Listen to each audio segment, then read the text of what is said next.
Hey! Hey! Notice me, senpai? Hey! So the goal is while you're doing your daily scrolling through Snapchat, Twitter, Facebook, and Instagram, you can also seamlessly keep up with what's happening in the community. One thing the city's considering is building new parking decks. Another thing the city's considering is raising their parking rates. The goal is to have less people bringing their cars when they visit downtown. The biggest benefits of these drones would be cutting down on travel time, especially if you're sitting in rush hour traffic on I-40. So the Durham County Fire Department and the Durham City Fire Department came up with a plan to merge. Now, the negatives of that plan are people who live in the county could see a tax increase, but the positives are the people who live in the county and the city will see better fire services. And while it's only an issue with space here, the Public School Forum says there are 4,000 physical education jobs as well as art jobs that are on the chopping block next year because they aren't funded. We figured that they surely. But after a few hours of having too much fun at the tailgate, students tell me some fans choose to make their own path. And then from that point, you might as well just be playing Frogger. The way it works right now is you're driving down the Triangle Expressway, going about 70 miles per hour, and then all of a sudden, the road just ends. Right here in Apex. The bread aisle is always a popular stop for shoppers with the possibility of snow on the horizon. But what shoppers are telling me is they're just now running out of the groceries they got 2 weeks ago when we had our last storm. How often are you just sitting minding your business and then this happens? Achoo! Achoo! So you do one of these and then forget about it. You don't feel it anymore, but the thing is, it's still there. While the men and women of Stones Creek Advent Church were here behind me honoring the Sabbath day, law enforcement say Chester Bass was out here, not just breaking the commandment, thou shalt not steal, but breaking into these cars, stealing things like cash, credit cards, and even cell phones. Bramwell tells me when he wakes up, he checks the Wake County Public School database for substitute teacher jobs. And in the last couple weeks, there's been quite a few openings. For many students, the start of a new school day is dreaded. But at Southeast Raleigh Magnet High School, students are welcomed by something other than a ringing bell. It's like a nice wake-up call instead of the annoying alarm in the morning. All right, we ready? Bright and early every morning. Teachers Mark Greenstreet, Mary Siahamis, and Curtis Lewis come together for one thing: to play. Better than a cup of coffee. And get this, none of them actually even teach music. We do it because we love it. What started out as friends making music in their classroom eventually moved into the halls. The acoustics in that great hall, love those, man. And became a daily occurrence. The music was beautiful. As the trio play each day, hundreds walk past them. Some stop and listen.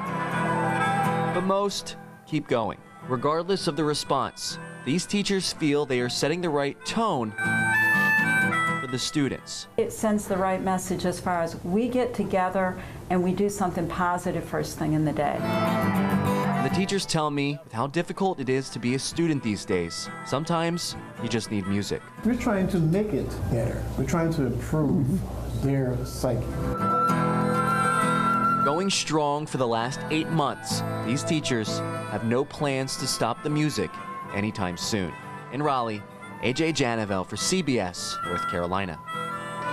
One of the first things you see when entering the town of Middlesex in Nash County is this intersection. A street many in town pass every day, and one, a lifelong resident says, will never be the same. She said, I'll be right back. She said, ain't gonna be gone too long. Mixed in with the leaves and the branches on this road is broken glass and plastic. Just a few feet from home. On Friday night, Marjorie Yates sat at home waiting for her 22-year-old granddaughter, Jasmine Hudson, and Hudson's boyfriend, 23-year-old Tremellis Stansel, to come home from their date. The couple's 2-month-old baby Noah also waited with his great-grandmother for his parents to come home. But instead of Hudson and Stansel, Yates tells me a state trooper knocked on her door. And he came in, he said, you can't leave the house. Less than a mile from Yates' front door, law enforcement says a speeding Mustang coming into town slammed into Hudson's car as she turned down Hale Street. Troopers say the impact threw Hudson from the car, killing her. Law enforcement says she did not have on a seatbelt. Stansel also died in the crash. Anything I can do for them, I would do it. If it come down to me taking my life for them, I'll take my life for them. Yates tells me she raised Hudson in this home since she was 2 months old. Now, nothing feels the same without her, and she's worried this house will never feel like home again. All of a sudden, it just hit me. You know, I just feel like I'm going away. In Nash County, AJ Janavel for CBS, North Carolina. Every day, the city of Raleigh's population grows, which means more cars on the roads, and fewer parking spots. And no street parking. It's always crowded down here. It's a challenge. That's why I don't come down so often. You have to be prepared to find your parking spot. Louis Aquila and his wife Ruby visit Raleigh from Apex pretty often. That's one of my favorite spots to go there.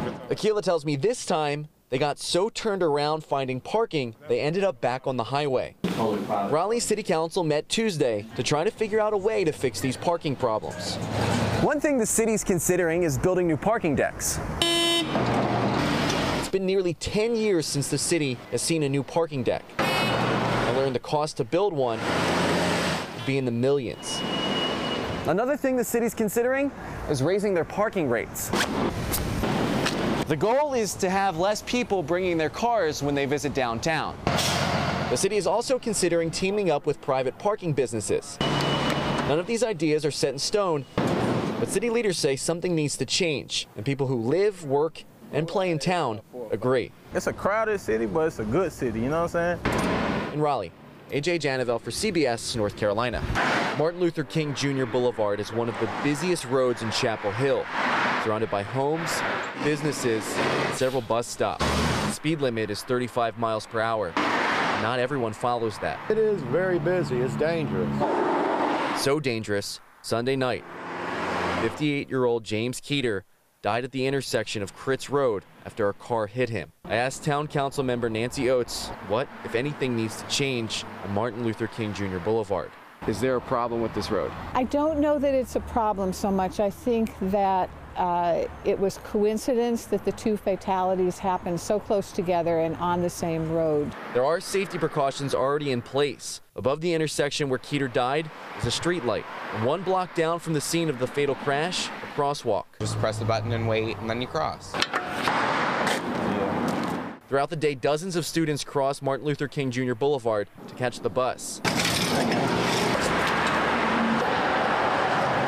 Philip Godano says he never had issues crossing the road, but says not everyone is like him. Several times I've seen people that have just crossed arbitrarily, just jaywalking. With safety precautions already in place, Oates tells me there's only so much the town can do. And I wish that we could pass some sort of ordinance that would keep all of our citizens safe, and that's just not going to happen. In Chapel Hill, AJ Janavel for CBS, North Carolina. Happy Valentine's Day. Love is on the minds of many NC State students this Valentine's Day. Write a note to your Valentine. But no matter the time of year, one thing always on most students' minds is game day. And I love being in the stands with thousands of people. However, students do not love crossing Trinity Road to get to the game. I hate it. Trinity Road is packed. Way too many people. Super dangerous. On game day, there are officers at crosswalks directing traffic. But after a few hours of having too much fun at the tailgate, students tell me some fans choose to make their own path. And then from that point, you might as well just be playing Frogger.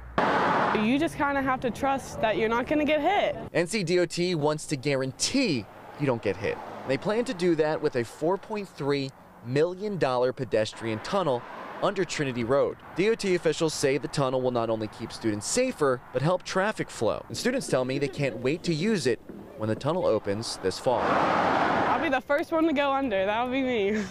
Reporting in Raleigh, AJ Janavel for CBS, North Carolina.